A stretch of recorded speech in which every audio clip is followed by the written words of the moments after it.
Facebook's WhatsApp yesterday started blocking links to the competing messaging service Telegram. Dun, dun, dun. Russell Brandom is a reporter for The Verge and joins us to talk about it. Hey, Russell, how you doing today? Good, good. Great to be here. I'm so glad you're here. Now, WhatsApp is treating links to Telegram like spam, essentially turning the URL into a dead link that can't be tapped to open, and also preventing links from being copied and therefore pasted. Is there any justifiable reason why Telegram links might be treated as spam? I don't think so. And I think the way that they're doing it is also very sloppy and not really well. So the people have looked into the code that's doing this, and it's just searching for anything with Telegram in the URL. So you see here, telegram.me is the URL for the service Telegram, but there's also telegram.org. Telegram.com is actually a newspaper in Massachusetts, the Worcester Telegram Gazette, and they're also being blocked. So if you send someone a link to a news story from that newspaper, they just are cut off from any traffic from WhatsApp, which I think is really puzzling and a very strange thing for them to do. I mean, it's also, so the other thing is that, and we don't know exactly the timing on this, but Telegram's Facebook page has also been taken down, which I think is just really alarming. I think, Facebook is a huge, anyone working in media knows Facebook is a huge driver of traffic. It's a big gateway for how people experience the internet at this point. Facebook, I've been emailing them for comment, I think 4 times since yesterday, and they have been very, very quiet on this. WhatsApp has been very, very quiet on this. So far, it's only in the Android version. I think because of the update that was deployed hasn't reached iOS yet, but it's pretty spooky, honestly. So, Russell, this is something, of course, that's been happening in the past. Of course, they have a history of this sort of thing. Facebook, I'm talking about. Is this related to what Facebook has done in the past, or do you think this is a kind of isolated instance? Well, I mean, we've seen. So most recently, there was a sort of another social network, tsur.co, that Wired did some reporting on that was in some ways sort of scammy. It was saying, well, we're going to return advertising revenue to you. So if you link to a thing through our network and it gets a lot of traffic, you'll see some monetary reward for that. And Facebook said, this sounds like a Ponzi scheme, which it kind of does. And then they not only blocked links to that site, but links to any coverage of the site. And actually, there's a Tech News Today podcast about it that sort of fell into this.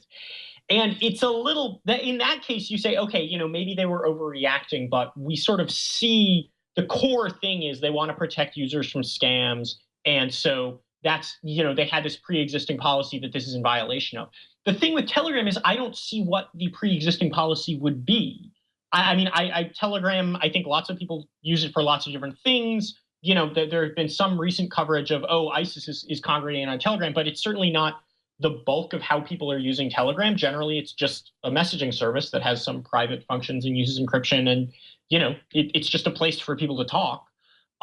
So that's why I think, and also we haven't heard anything from Facebook in terms of, okay, this is the policy that is why this would be blocked. So it's just very puzzling, and I keep sort of wondering if, in the past when we've seen blocks like this from Facebook, they've been very quick to retract it, and sort of in the next couple days they would say, oh, we were sorry, this was a code that got deployed, we were sort of moving fast and breaking things, but obviously this isn't in line with our policies. And so I think, Telegram has said, in a statement to us that that's kind of what they expect to happen here. And if that doesn't happen, then I think it starts to be a little bit alarming. I also wonder if this was something that was deployed on the WhatsApp side, maybe sort of independent of Telegram's Facebook page. If WhatsApp just decided, we're tired of losing users to Telegram and sort of deployed it without thinking of maybe is this in line with larger Facebook policy? And now, behind the scenes, there's some conflict between them because we know the two teams operate, more or less independently. And so that there's a little bit of sort of Facebook Kremlinology that I think is interesting to wonder about. But at the moment, it's sort of wait and see. Like, what are they actually going to stand behind this? Well, and going down the Kremlinology hole, I'm curious, is there any possibility that there's a logical reason for this? Like, I remember reading that Telegram was popular among terrorists, and that was something that came out during all the Paris stuff. And so, not to say obviously everyone who's using Telegram is a terrorist, but is there a possibility that they're reacting or even overreacting to something like that? Yeah, I mean, I guess it's possible, but I also think, I mean, that's I could imagine someone seeing that and thinking, oh, well, okay, this is terrible. I mean, I think genuinely it's worth just stating that it is true that they've found ISIS accounts sort of on Telegram, and those conversations have been happening there. Um, that's a very, very small portion of the people using Telegram at a given time. So you're really using, you're sort of going after the fly that's in your house with a machine gun and shooting up your whole house, right? I mean, it's I think a huge overreaction. And then also, I mean, from a policy perspective, if you block every link to a service that might be hosting that terrorists might be going to, you just sort of cut off. I mean, it makes no sense as a policy, right? You're just cutting off these huge services, and not really, terrorists will just find some other way to talk, as we've seen over and over, right? And I also don't think this isn't something that I can't imagine an intelligence service saying to WhatsApp, well, we're seeing a lot of terrorists talking on Telegram. It's really bad. Why don't you stop providing outbound links to that? That seems sort of like it wouldn't really do anything to fight terrorism.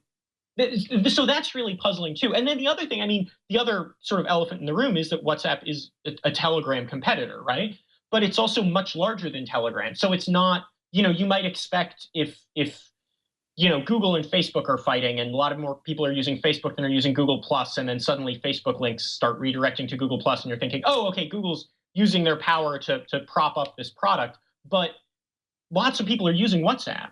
So it's not that they need some help in the fight with Telegram. They're doing quite well in the messaging business, right? They're really sort of walking away with it. So it seems weird that it seems like overkill that they would block these links to sort of go after a competitor that is not, I mean, a significant competitor, but they're doing just fine. They could continue to have, I mean, I think the damage from, oh, WhatsApp is being creepy, blocking outbound links for no good reason,